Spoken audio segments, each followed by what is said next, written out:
Howdy,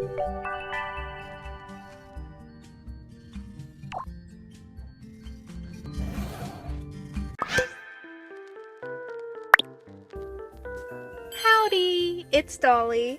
My Little Pony is one of those things that keeps coming back to me a lot.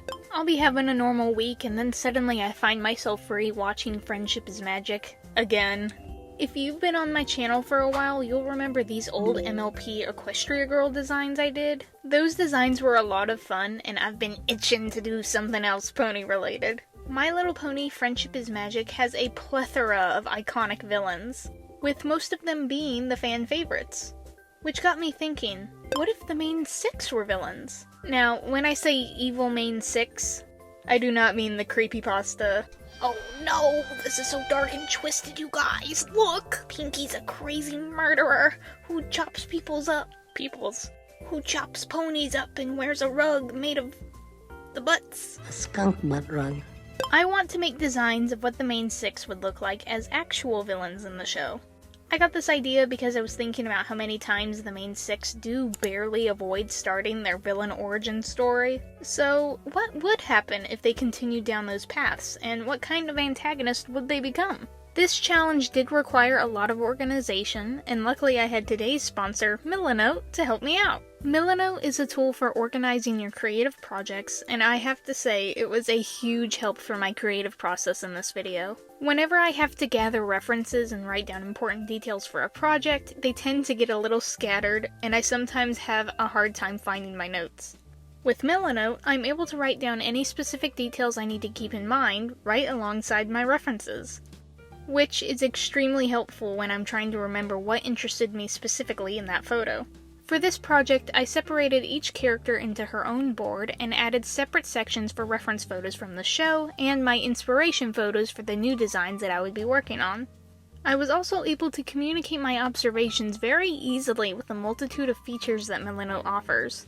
For example, I noticed that Flutterbat's color palette was slightly different from Fluttershy's, and I was able to create these color chips with the eye-dropped colors from both designs. This gave me a clear look at the subtle desaturation that Flutterbat has, which would have been very hard to see without this neat little tool.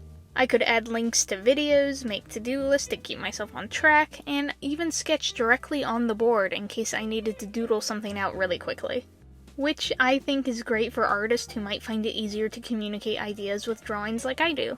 Milanote has a bunch of built-in templates for a wide selection of different types of projects, giving you a really great jumping off point and helping to keep it visually appealing with barely any effort. It's especially great for any collaborative creative projects you might be working on. You can just invite your team and get real-time feedback, making communication a breeze. Milanote is available for free with no time limit. Sign up using the link in the description and start your next creative project. It's a really great tool for creatives, and I plan on using it for many projects in the future. Thank you again to Milanote, and let's continue on with the design. Now we move on to the element of generosity herself. You might be asking, who's your favorite pony, Dolly?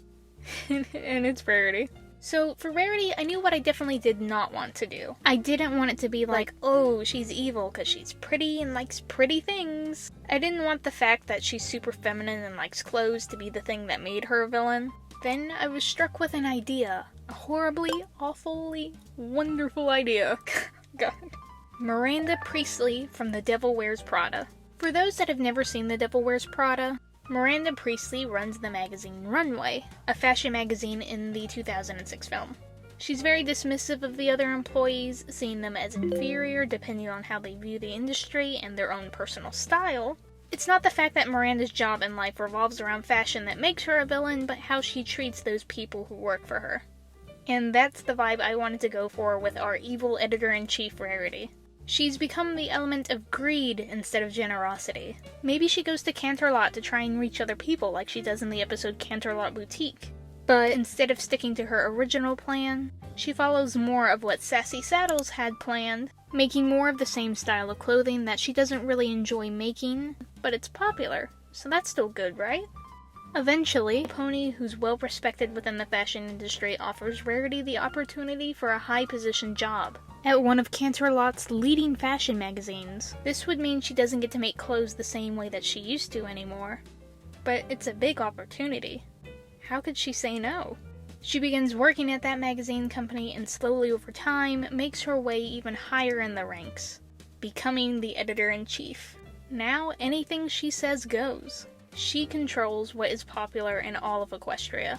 After so long of not being able to do what she wanted to, the freedom has become intoxicating. And unlike our normal Rarity, some of Editor-in-Chief Rarity's business practices are less than savory.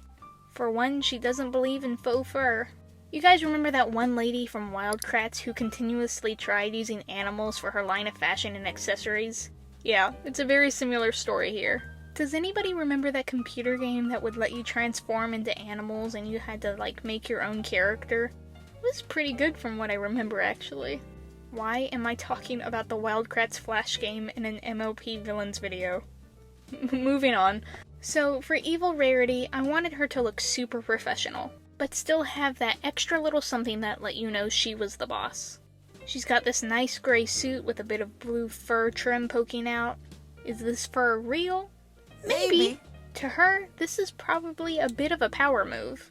The office dress code does not apply to her. From a design standpoint, it also brings more attention to her face. I really liked the image of a 2000s office worker look for her and really wanted to lean into that. I was really inspired by these types of images. And Bayonetta's glasses for some reason, I was really fascinated by this woman's eyewear. Is this a specific type of fashion? Oh, it is. It's called Office Siren. Fashion design is my passion, you guys. I really liked the look of the bun with the flyaway hairs, but I didn't want to have Rarity's hair be so tight that you couldn't see her iconic swoop. So I instead went with this kind of layered ringlet bun situation.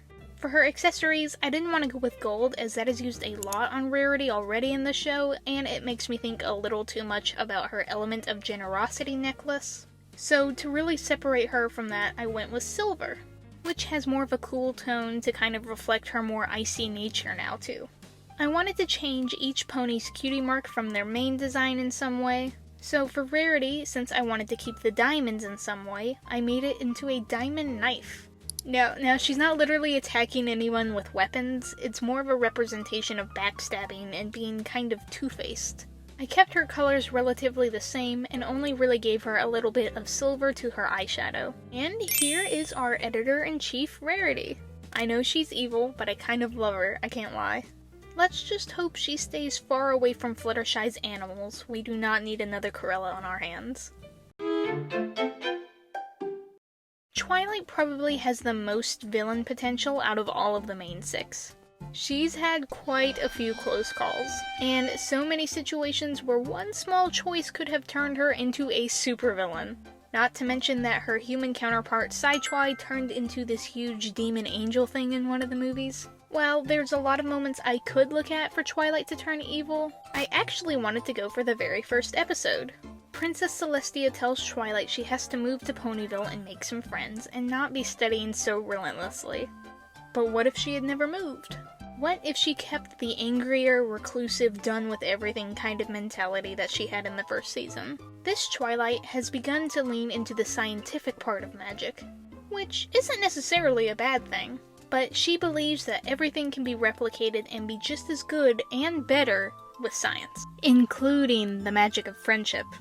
She understands the power of it, but goes about it in all of the wrong ways. Instead of meeting new ponies and making friends, she stays in her tower, trying to artificially replicate friendship's power. Think of that scene from The Nightmare Before Christmas where Jack is trying to do experiments on Christmas objects to scientifically understand it. It's a lot like that. And like Jack, unless she actually goes and experiences it for herself, she'll never have that true understanding, much to the dismay of poor Spike. For her design, I really wanted to lean into the mad scientist look. I had the idea of her always having this permanent shadow over her face, with you only being able to see the glow of her glasses. The best example I can use as a reference is this one guy from Sailor Moon. He's the closest thing to what Twilight has going on. You can see her face in the one big drawing, but that's because I had to do one where her face wasn't totally obscured. As for her outfit, the mad scientist lab coat was a must. And then I just really wanted to draw Twilight with a tie. I don't know, something about it just itched my brain.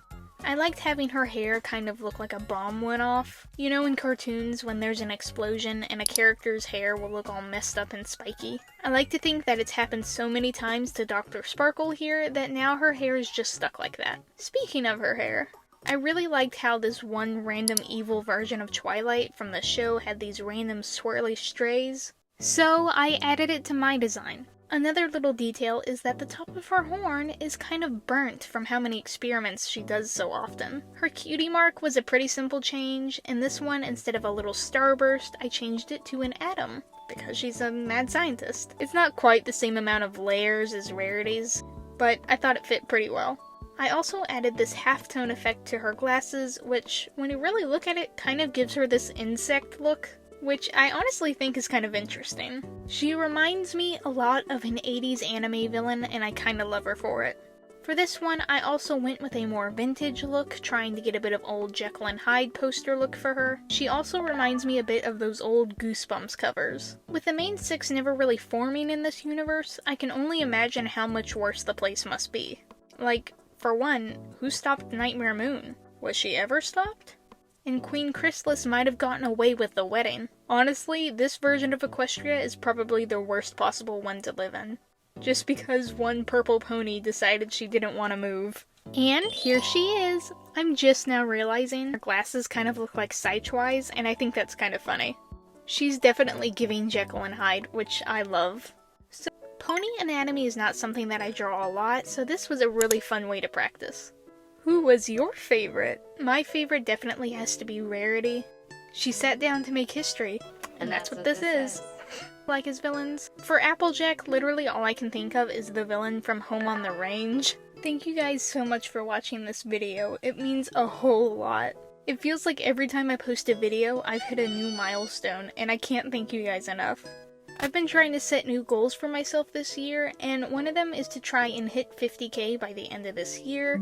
So, if you haven't subscribed yet and you like my art and videos, please consider subscribing. It would mean the world. And if you already are, thank you so much! Ah! Thank you again to Milanote for sponsoring this video. And of course, if you guys have requests for a video you'd like to see next, please let me know. So, as always, thank you so much for watching, and goodbye!